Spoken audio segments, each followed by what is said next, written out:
Hello students, नित्य classes में आपका स्वागत है। आशा करते हैं कि आप सभी अच्छे होंगे। और आज फिर हम आए हैं एक नए टॉपिक के साथ। जैसे कि 10th क्लास में हमने आपको दर्पण सूत्र और चिन्ह परिपाटी आपको पढ़ा दिया गया था, तो आज है आपका दर्पण सूत्र संबंधित आंकिक प्रश्न, यानी हम आंकिक प्रश्न आज करने वाले हैं। और लगभग 3 मार्क्स का यूपी बोर्ड, बिहार बोर्ड में ये क्वेश्चन आता है और इम्पोर्टेंट है, रेगुलरली ईयर्स में ये रिपीट करता है। तो देखते हैं अभी क्वेश्चन। ठीक है, फर्स्ट जो क्वेश्चन है हमारा वो है, एक उत्तल दर्पण की वक्रता त्रिज्या 25 सेंटीमीटर यानी 25 सेंटीमीटर है, फोकस दूरी ज्ञात कीजिए। तो सबसे पहले जो हमारे पास फॉर्मूला है, यानी क्वेश्चन नंबर 1 में जो गिवन है वो क्या दिया है, यानी रेडियस ऑफ कर्वेचर यानी वक्रता त्रिज्या दी है आपकी 25 सेंटीमीटर। ठीक है, और जैसे कि पता है कि दर्पण आपका उत्तल है, तो उत्तल के लिए जो वक्रता त्रिज्या है वो क्या आती है, पॉजिटिव होती है, यानी प्लस की होती है। ठीक है, अब बात करें कि आपको क्या निकालना है, फोकस दूरी निकालनी है। क्या निकालनी है, फोकस दूरी। तो आपको पता है कि वक्रता त्रिज्या यानी वी नो दैट कि जो एफ होता है यानी फोकस दूरी होती है वो किसके इक्वल होती है, यानी r/2 रेडियस ऑफ कर्वेचर की हाफ होती है, यानी वक्रता त्रिज्या की क्या होती है, आधी होती है। तो यहाँ पे रखेंगे तो f इक्वल टू हो जाएगा 25/2 यानी 12.5 सेंटीमीटर। अब देखें कि अगर रेडियस ऑफ कर्वेचर पॉजिटिव होती है किसके लिए, तो आपकी कॉन्वेक्स मिरर के लिए यानी उत्तल दर्पण के लिए, तो यहाँ पर फोकस दूरी भी क्या होती है, प्लस की ही होती है। नेक्स्ट है क्वेश्चन नंबर 2। तो क्वेश्चन नंबर 2 बात करें तो क्वेश्चन नंबर 2 आपका है, एक उत्तल दर्पण की फोकस दूरी 10 सेंटीमीटर है। एक उत्तल दर्पण की फोकस दूरी 10 सेंटीमीटर है और इसके सामने 15 सेंटीमीटर दूरी पर एक वस्तु रखी है। तो बनने वाले प्रतिबिंब की स्थिति, प्रकृति और आवर्धन ज्ञात कीजिए। ठीक है, तो क्या ज्ञात करना है, आपको दिया है एक अवतल दर्पण की फोकस दूरी, यानी क्वेश्चन नंबर 2 की बात करें तो आपको एफ गिवन है, यानी फोकस दूरी वो कितनी है, 10 सेंटीमीटर। और 10 सेंटीमीटर गिवन है और दर्पण गिवन है आपको अवतल दर्पण। तो अवतल दर्पण के लिए हमने बताया था प्रीवियस वीडियो में चिन्ह परिपाटी में कि जो फोकल लेंथ होती है वो कितने की होती है, माइनस की होती है, यानी क्योंकि वो हमेशा क्या होती है, दर्पण के लेफ्ट में मेजर होती है। जो लेफ्ट में डिस्टेंस मेजर होंगी वो क्या होंगी, आपकी निगेटिव होंगी, और जो राइट में मेजर करेंगे आपकी पोल से वो आपकी पॉजिटिव होंगी। तो इसलिए जहां पर अवतल है उसके लिए जो फोकल लेंथ होगी वो निगेटिव होगी। इसके सामने जो वस्तु है, यानी वस्तु की दूरी मैंने बताया कि ऑलवेज क्या होती है, माइनस होती है। तो माइनस 15 सेंटीमीटर दूरी पर रखी है, माइनस 15 सेंटीमीटर दूरी पर वस्तु रखी है। और प्रतिबिंब की स्थिति यानी आपको वी फाइंड करना है, प्रकृति बतानी है कि वो कैसा होगा, और उसकी आवर्धन आपको बतानी है। तो सबसे पहले यहाँ पे आप क्या करेंगे, दर्पण सूत्र यानी मिरर फॉर्मूला यूज करेंगे। दर्पण सूत्र है आपका 1/f equal to 1/v plus 1/u।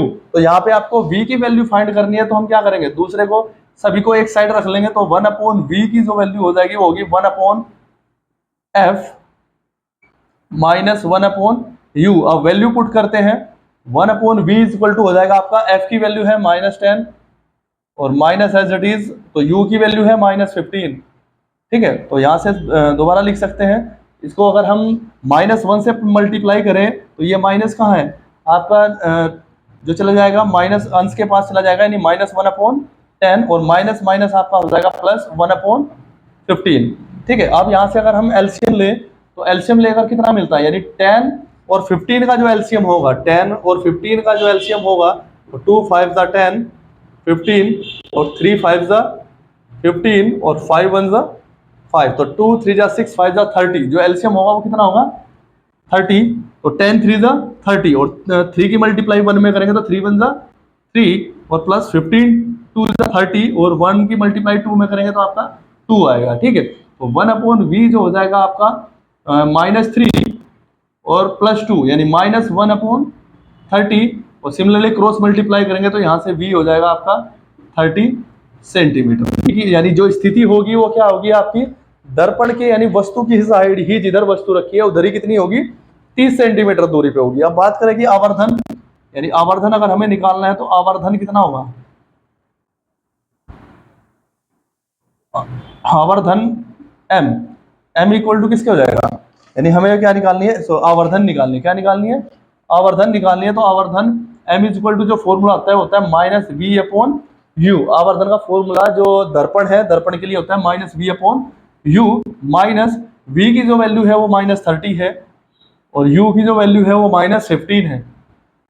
तो यहाँ से सोल्व करते हैं, माइनस से माइनस कैंसिल हो जाएगा, यानी -30/15 डिवाइड करेंगे तो आंसर हो जाएगा -2, यानी जो m हो गया m होगा वो आपका कितना हो जाएगा -2। ठीक है, यहां से यानी आवर्धन आपकी -2 है। तो -2 माइनस क्या बताता है, अगर हमारी आवर्धन निगेटिव होती है तो हमारा जो प्रतिबिंब है वो वास्तविक होता है। कैसा होता है, वास्तविक है। और ग्रेटर देन 1 है तो दैट मीन्स वो क्या है, आवर्धित है, यानी बड़ी है, वस्तु से क्या है, बड़ी है। तो यहां से हमें पता लगा है कि वस्तु की जो स्थिति है वो क्या है, -30 सेंटीमीटर पे है। और जो प्रकृति है वो कैसी है, वास्तविक है। यानी वास्तविक हमेशा कैसा बनता है, उल्टा, वास्तविक है और उल्टी है। और लेकिन क्या है, आवर्धित है, यानी वस्तु से बड़ी है। अगर रे डायग्राम से इसको समझें तो मान लीजिए ये आपके पास क्या है, कनकेव मिरर यानी अवतल दर्पण है। और इसकी जो फोकल लेंथ है वो कितनी है, -10 है, यानी 10 सेंटीमीटर है। और यहाँ पे क्या होगी इसकी एफ जो है वो कितनी है, यहाँ से अगर मैं पी लेता हूँ तो ये कितनी हो जाएगी, 10। और रेडियस ऑफ कर्वेचर जहाँ पे सी होगा वो कितना होता है, क्योंकि हमें पता है कि फोकल लेंथ का डबल क्या होता है, रेडियस ऑफ कर्वेचर। तो यहाँ पे 20 हो जाएगा। अब ऑब्जेक्ट जो रखा है वो 15 पे है, यानी सी और एफ के बीच। यानी अगर मैं मानता हूँ तो यहाँ से कितना हो जाएगा, ऑब्जेक्ट कहाँ रखा है, 15 पे। ठीक है, तो सी और एफ के बीच रखा है। जैसे कि मुझे पता है कि सी अगर एफ के बीच में होता है तो उसका जो इमेज बनती है वो ऑलवेज सी और इन्फिनिटी के बीच बनती है। कहाँ बनती है, जैसे मान लीजिए अगर मैं इसको देखूं तो जो पैरेलल जाएगी वो कहाँ से जाएगी, फोकस से होकर जाएगी, फोकस से होकर जाएगी। और जो क्या करेगी, फोकस से होकर इंसिडेंट होगी वो parallel to the principal axis जाएगी। ऐसे ही तो जो इमेज बनेगी वो कहाँ बनेगी, सी और इन्फिनिटी के बीच बनेगी। तो सी और इन्फिनिटी के बीच यानी 20 से पीछे यानी 30 सेंटीमीटर पे बनेगी यहाँ से वो। और उल्टी है और वस्तु से हमेशा कैसी बनती है, बड़ी बनती है। तो नेक्स्ट क्वेश्चन पे चलते हैं, क्वेश्चन नंबर 3। क्वेश्चन नंबर 3, एक उत्तल दर्पण की फोकस दूरी 20 सेंटीमीटर है। एक उत्तल दर्पण की फोकस दूरी कितनी है, 20 सेंटीमीटर है।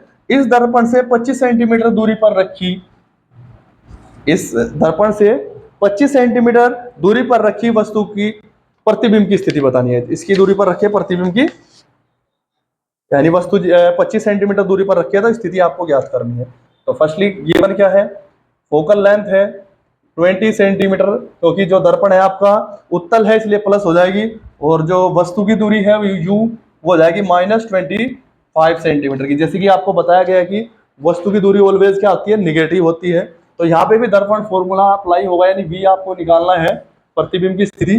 तो हो जाएगा 1/f = 1/v + 1/u। तो यहाँ से सेम 1/v = 1/f - 1/u। तो 1/v = हो जाएगा आपका 1/20 और -1/-25। ठीक है, तो सोल्व करेंगे तो 1/v = हो जाएगा माइनस प्लस 1/20 + 1/25।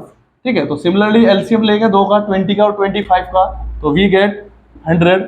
यानी इनका जो एलसीएम होगा वो कितना होगा, 100 होगा। तो सिमिलरली अगर यहाँ से इसको डिवाइड करते हैं, 25 जा 100 और 5 1 जा 5, ऐसे ही 25 4 जा 100 और 4 1 जा 4, यानी v 1/v = हो जाएगा 9/100 और v = हो जाएगा 100/9। क्रॉस मल्टीप्लाई करते हैं तो जैसे ही हम इसका रेसिप्रोकल करेंगे तो इसका भी रेसिप्रोकल हो जाएगा, यानी 100/9। 9 से डिवाइड करते हैं, 9 1 जा 9, 9 1 जा 9। ठीक है, तो सिमिलरली हमें मिलेगा ये भी 11.11 सेंटीमीटर। ठीक है, और जो आपकी वैल्यू आई है वो पॉजिटिव आई है। तो पॉजिटिव से हमें क्या पता लगता है कि कैसा होगा, आभासी, क्योंकि हमें पता है कि उत्तल दर्पण से हमेशा कैसा प्रतिबिंब बनता है, आभासी प्रतिबिंब बनता है। आभासी होगा सीधा और वस्तु से छोटा। और जैसे कि हमें पता है कि यहाँ पे जो प्रतिबिंब बनेगा यानी वो फोकल लेंथ से कम है। फोकल लेंथ आपकी 20 है और ये 11.11 पे है। तो दैट मीन्स जो इमेज बनेगी वो आपकी पोल और फोकस के बीच बनेगी। कहाँ पे बनेगी, पोल और फोकस के बीच। तो ऐसे ही क्वेश्चन नंबर 4 देखते हैं। इंपॉर्टेंट क्वेश्चन है ये, बोर्ड ऑफ पॉइंट व्यू से बहुत अच्छा क्वेश्चन है आपका। ये कई बार एग्जाम्स में रिपीट हो चुका है आपका क्वेश्चन नंबर 4। ठीक है, यानी क्वेश्चन नंबर 4 जो है वो आपका वेरी वेरी इंपॉर्टेंट है फॉर द एग्जाम पर्पस। इसमें लिखा है किसी ऑटोमोबाइल में पीछे का दृश्य देखने के लिए उपयोग होने वाले उत्तल दर्पण की वक्रता त्रिज्या वक्रता त्रिज्या यानी radius of curvature R given है, कितनी है 3 मीटर। और क्योंकि इस क्वेश्चन में तो दिया है कि उत्तल दर्पण होता है, तो हमें अगर किसी क्वेश्चन में नहीं भी दिया हुआ है, अगर ऑटोमोबाइल का पीछे देखने का जो पीछे यानी दृश्य, पीछे का दृश्य देखने के लिए जो दर्पण यूज होता है वो ऑलवेज उत्तल होता है। अगर क्वेश्चन में दिया है तो बहुत बढ़िया बात है, अगर नहीं दिया है तो आपको याद रखना है, ठीक है। तो यहाँ से रेडियस ऑफ कर्वेचर आपकी क्या हो जाएगी +3, ठीक है। और नेक्स्ट गिवन है आपको, यदि एक बस दर्पण से 5 मीटर की दूरी पर स्थित हो, यानी वस्तु की दूरी कितनी है आपकी -5 मीटर, ठीक है। आई बात में, ठीक है। तो नेक्स्ट आपको प्रतिबिंब की स्थिति, प्रकृति और साइज ज्ञात करना है, ठीक है। तो सबसे पहले हमें यहाँ पर रेडियस ऑफ कर्वेचर गिवन है, तो यहाँ से फोकल लेंथ निकालना है, यानी फोकस दूरी, ठीक है। तो फोकस दूरी के लिए जो फॉर्मूला होता है वो क्या होता है, फोकस दूरी आपकी F इक्वल टू होती है R/2, R/2। तो यहाँ से हो जाएगी आपकी जो R की वैल्यू है वो 3 है, तो 3/2 मीटर, 3/2 मीटर। क्योंकि आपका दर्पण उत्तल है तो ये भी प्लस की रहेगी। अब नेक्स्ट हम यहाँ पर क्या करते हैं, दर्पण सूत्र का यूज करते हैं।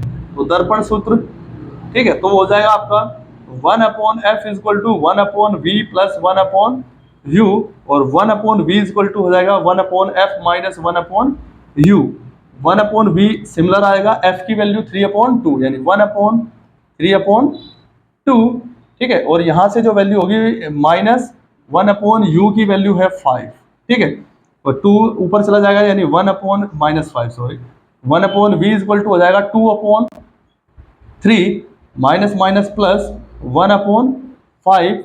और सिमिलरली जैसे पीछे क्वेश्चन में करा था, तो यहाँ पे भी हम एलसीएम लेते हैं।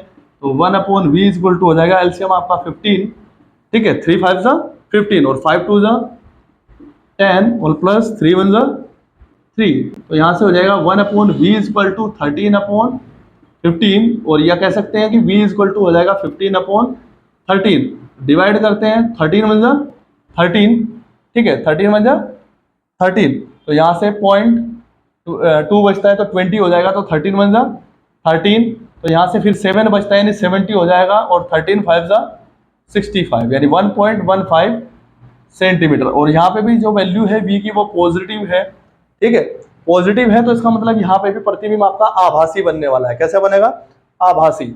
और आभासी हमेशा सीधा बनता है। और आपको अब क्या निकालना है, प्रतिबिंब का साइज भी निकालना है। साइज निकालना है, देखो अगर यहाँ पे हमें पता है कि साइज के लिए हमें आवर्धन निकालते हैं। क्या निकालते हैं, आवर्धन निकालते हैं। तो वहां पर दो फॉर्मूले होते हैं, एक होता है I/O यानी length of image upon length of object, और एक होता है -V/U।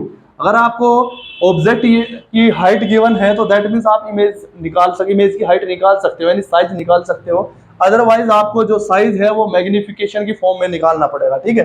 तो यहाँ से फॉर्मूला लगेगा M इक्वल टू -V/U। तो M इक्वल टू हो जाएगा माइनस, V की वैल्यू है आपकी 1.15 और U की जो वैल्यू है वो आपकी है 5, -5। माइनस से माइनस कैंसिल हो जाएगा और डिवाइड करेंगे तो M इक्वल टू 0. यहाँ से अगर है तो 10, 5 2 जा 10 और 1 बचता है तो 15, 5 3 जा 15। तो यहाँ से जो आपकी मैग्निफिकेशन आएगी वो पॉजिटिव आई है, तो दैट मीन्स आभासी होगा। और कितना होगा, यानी लेस देन 1 है तो वस्तु से छोटा होगा। तो इसको भी अगर रे डायग्राम से बनाए हम, ठीक है, तो रे डायग्राम से अगर इसको बनाए तो इमेज आपकी कहाँ है, यहाँ से 5 मीटर पे है। कितने मीटर पे है, मान लीजिए जो 5 मीटर पे यहाँ से ऑब्जेक्ट है ये है, और जो फोकल लेंथ है वो आपकी 3 है, यानी यहाँ से पोल से फोकल लेंथ जो है वो 3 है। तो that means centre of curvature कितना हो जाएगा आपका 6 हो जाएगा, ठीक है, यहाँ से, ठीक, यहाँ से 6 हो जाएगा। अब हमें क्या करना है, इमेज निकालनी। अगर हम यहाँ से अगर पैरेलल इंसिडेंट होगी तो वो डाइवर्ट होगी फोकस से, और परपेंडिकुलरली इंसिडेंट हो रही है तो वो कहाँ से जाएगी आपकी रेडियस ऑफ यानी सेंटर ऑफ कर्वेचर से। तो दोनों जहाँ पे कट करते हैं वहीं पे आपकी इमेज बनेगी, और वो कितनी दूरी पर बनेगी, यहाँ से 1.15 मीटर, ठीक है।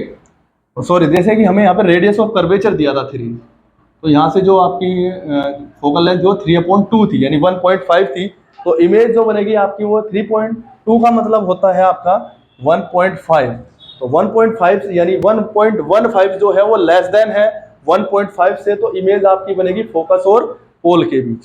तो आशा करते हैं कि ये क्वेश्चन आपको अच्छे से समझ आए होंगे। ठीक है, तो नेक्स्ट वीडियो में जो है यानी रिफ्लेक्शन हमने कंप्लीट कर लिया है। नेक्स्ट वीडियो में मिलते हैं रिफ्रैक्शन यानी अपवर्तन के साथ प्रकाश की घटना यानी अपवर्तन के साथ हमने जो परावर्तन है वो पढ़ लिया है। ठीक है, तो आज बने रहे नित्यम क्लासेस के साथ। धन्यवाद।